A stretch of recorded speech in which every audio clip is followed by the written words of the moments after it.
আসসালামু আলাইকুম। আজকে অন্তর্বর্তী সরকারের প্রধান উপদেষ্টা ডক্টর মোহাম্মদ ইউনূসের আহ্বানে আমরা ওনার সাথে দেখা করতে এসেছিলাম।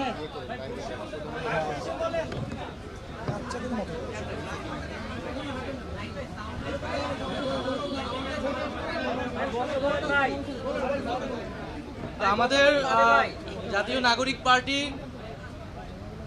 সাথে ডক্টর মোহাম্মদ ইউনূসের আজকে একটি বৈঠক হয়েছে এবং উনি বিভিন্ন রাজনৈতিক দলের সাথেই বসছেন। সেই ধারাবাহিকতায় জাতীয় নাগরিক পার্টির সাথেও আজকের এই আলোচনা। তো আজকের এই আলোচনায় আমরা প্রথমেই ডক্টর মোহাম্মদ ইউনূসের প্রতি সমর্থন জানিয়েছি এবং ওনাকে আমরা অনুরোধ করেছি, আহ্বান জানিয়েছি যে গণঅভ্যুত্থানের যেই প্রতিশ্রুতি রক্ষায় উনি দায়িত্ব গ্রহণ করেছিলেন সেই দায়িত্ব সম্পন্ন করেই যাতে উনি সিদ্ধান্ত নেন যে কোনো বিষয়ে। তা আমাদের আলোচনায় যেই বিষয়গুলো গুরুত্ব পেয়েছে, আমরা বলেছি যে আওয়ামী লীগ নিষিদ্ধের আন্দোলনে জুলাই ঘোষণাপত্র বাস্তবায়নের একটি দাবি ছিল এবং সরকারের পক্ষ থেকে 30 দিন আমাদেরকে বলা হয়েছিল, 30 কার্য দিবসের মধ্যে সেটি হবে। তো নির্ধারিত সময়ের মধ্যে যাতে জুলাই ঘোষণাপত্র জারি করা হয়, প্রদান করা হয়, সেই বিষয়ে আমরা আহ্বান জানিয়েছি এবং সরকারের পক্ষ থেকে ডক্টর ইউনূস স্যারের পক্ষ থেকে আমাদেরকে আশ্বস্ত করা হয়েছে।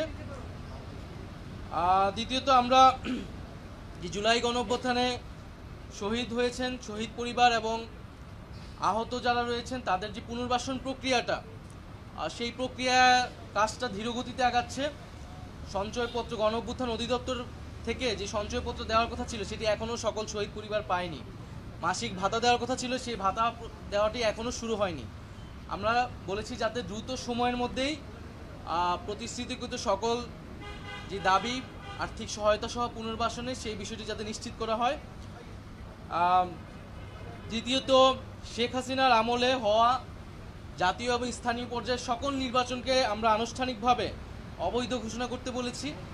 কারণ সেই সময়টা শেখ হাসিনা একটা ফ্যাসিবাদী শাসন ব্যবস্থায় ইলেকশন করেছিল এবং মানুষের ভোটাধিকার হরণ করেছিল।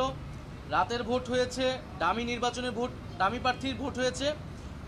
ফলে সেই নির্বাচনগুলো নিয়ে প্রশ্ন রয়েছে এবং এই নির্বাচনগুলোকে সেই সময়ের বিরোধী রাজনৈতিক দলগুলোও বিভিন্ন সময় প্রত্যাখ্যান করেছে। ফলে আমরা মনে করি যে সেই নির্বাচনগুলো থেকে আবার সেই নির্বাচনগুলোকে আবার আদালতে নিয়ে যে এক ধরনের পরিস্থিতি তৈরি করা হচ্ছে।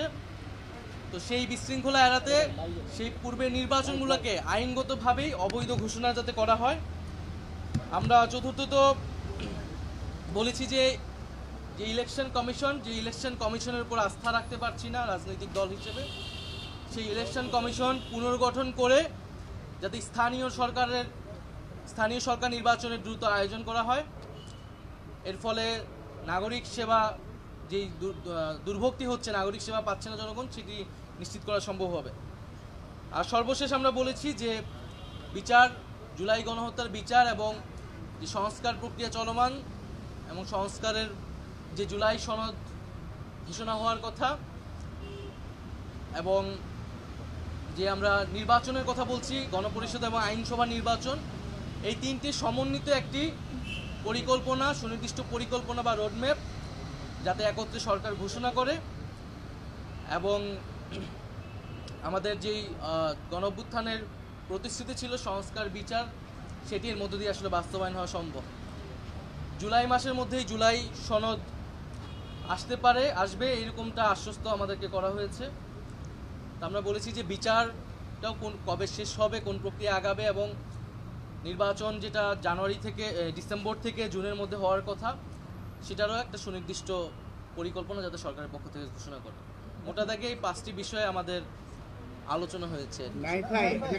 আজকে আপনাদেরকে ডেকেছে সরকার, আসলে কেন ডেকেছে আজকে আপনাদেরকে? তারা আমরা একই সাথে সমন্বিতভাবে 3টা বিষয়ের একত্রে একটা রোডম্যাপ চেয়েছি। কি ছিল? যেখানে জুলাই গণহত্যার বিচার, সংস্কার বা জুলাই সনদ এবং আমরা যে গণপরিষদ এবং আইনসভা নির্বাচন চাচ্ছি সেটির সমন্বিত একটি রূপ। আমরা এর আগে যে দলগুলো এসেছিল তারা বলছে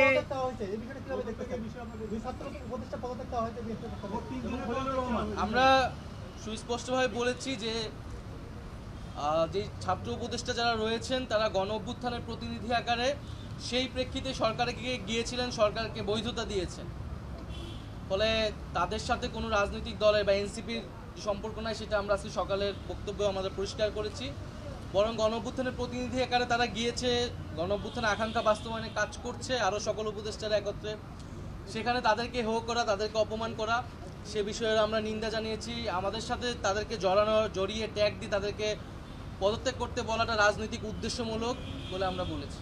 নাহিদ ভাই, আজকে আপনাদেরকে ডাকার কারণ হচ্ছে যে প্রধান উপদেষ্টার পদত্যাগ ইস্যুকে কেন্দ্র করে রাজনৈতিক দলগুলোকে আজকে ডেকেছে বা আপনারা এসেছেন। তো এই বিষয়ে আপনাদের অবস্থান কি? এছাড়া জাতীয় নির্বাচনের বিষয়ে অন্য দলগুলো বেশি আগ্রহী, সেটাতে আপনাদের অবস্থান কি?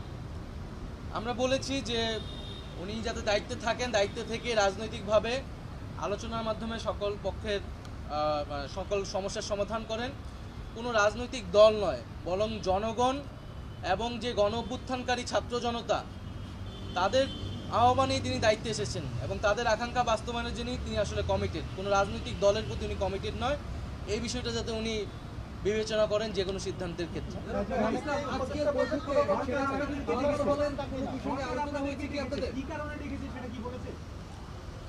বর্তমান যে পরিস্থিতি, সেই পরিস্থিতি নিয়ে আলোচনা করতে উনি কাজ করতে পারছেন না বা সে বিষয়ে উনি দায়িত্ব ছেড়ে দিবেন কিনা এই বিষয়ে ওনার চিন্তা ভাবনা রয়েছে। এটা তো অলরেডি মিডিয়া এবং সোশ্যাল মিডিয়ায় এসেছে, আসলে সেই প্রেক্ষিতেই আজকের এই বৈঠক।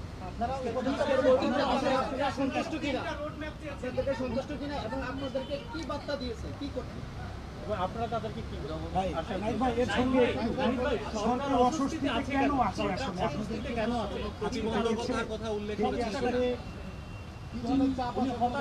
সরকারের প্রতি সরকার হতাশ কেন আসলে?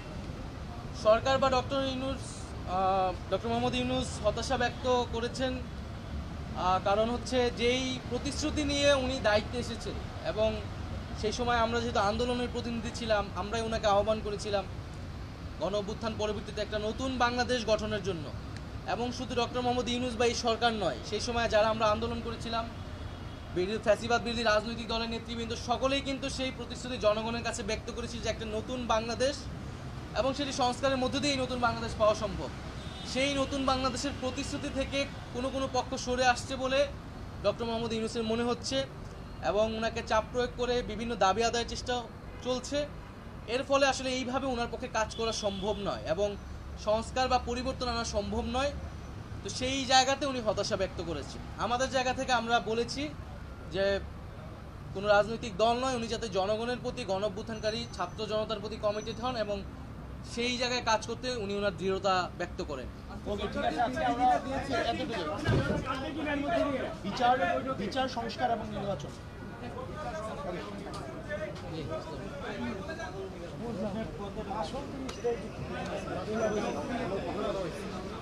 বিচার